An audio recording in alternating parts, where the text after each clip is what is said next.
एक पते की बात कह रही हूँ।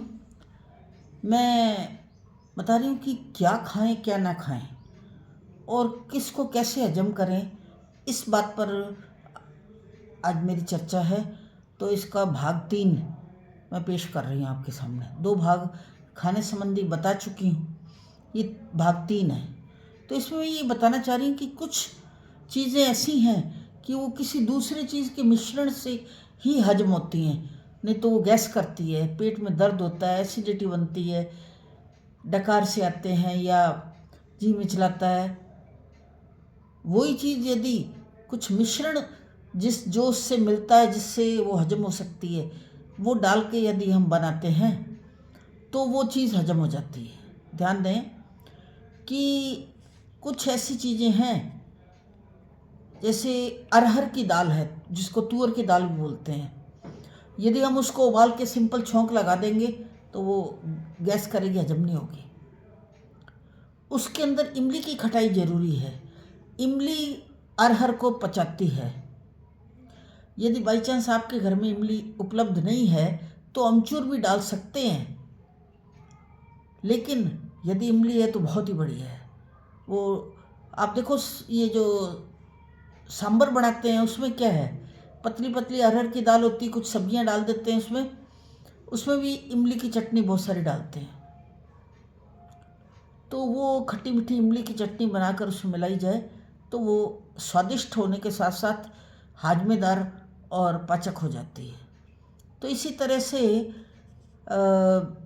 सफ़ेद चना है, उसको कई लोग क्या है उबाल के हल्का सा छौंक लगा देते हैं, फीके से बनाते हैं। सफ़ेद चना महावायु वर्धक है। तो उसके अंदर यदि आप लहसुन खाते हैं तो लहसुन प्याज डाल लें छौंक में, और उसके अंदर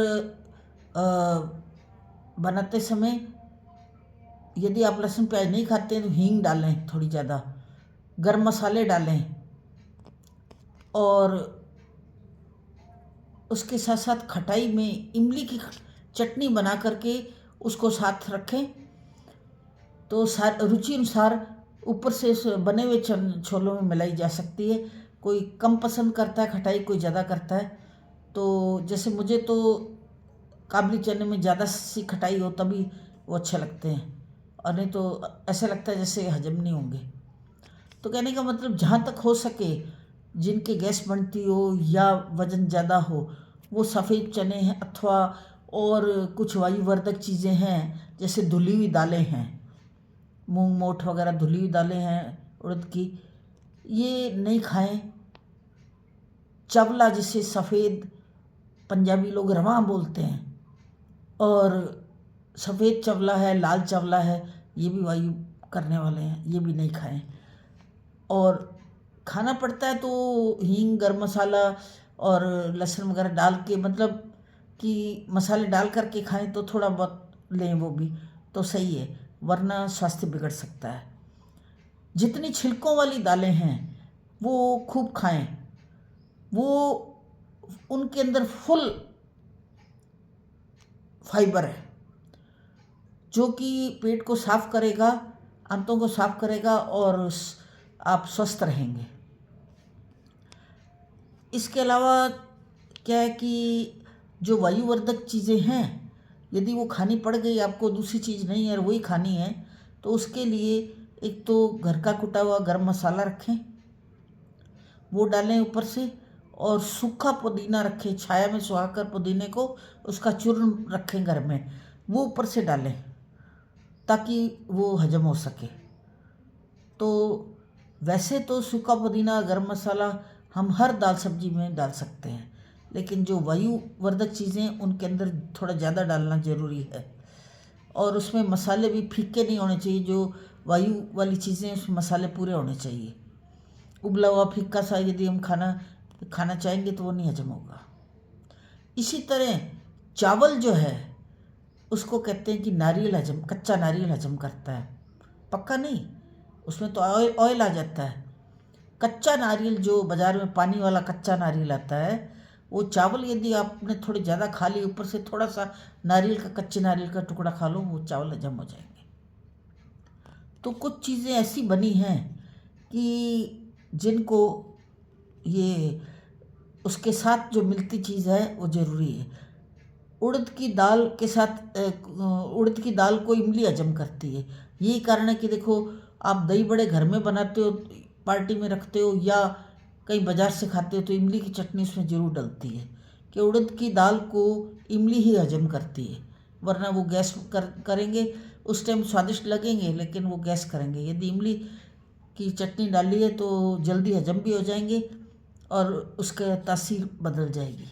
तो आपको यदि स्वस्थ रहना है तो छिलके वाली दालें खाएं और जिनमें भरपूर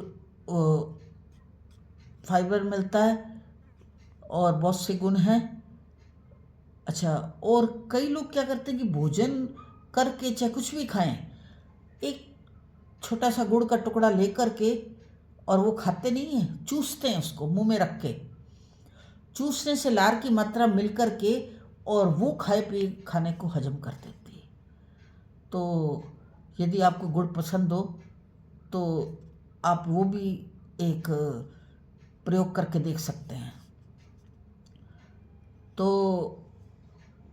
मैं आशा करती हूँ कि मेरा ये वीडियो आपको पसंद आया होगा। चीज़ें तो बहुत हैं कहने को, लेकिन समय कम है, वीडियो लंबा हो रहा है, तो इसलिए मैं यहीं ख़त्म करती हूँ और अगले वीडियो में आगे की बात करेंगे। उम्मीद करती हूँ कि आपको वीडियो पसंद आया होगा। लाइक करें, शेयर करें और यदि अब तक सब्सक्राइब नहीं किया है तो सब्सक्राइब भी करें।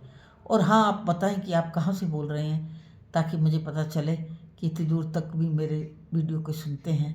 मुझे बहुत खुशी होगी, मेरा उत्साह बढ़ेगा और मैं नई से नई चीज़ और ला करके वीडियो बनाने का सोचूंगी। धन्यवाद।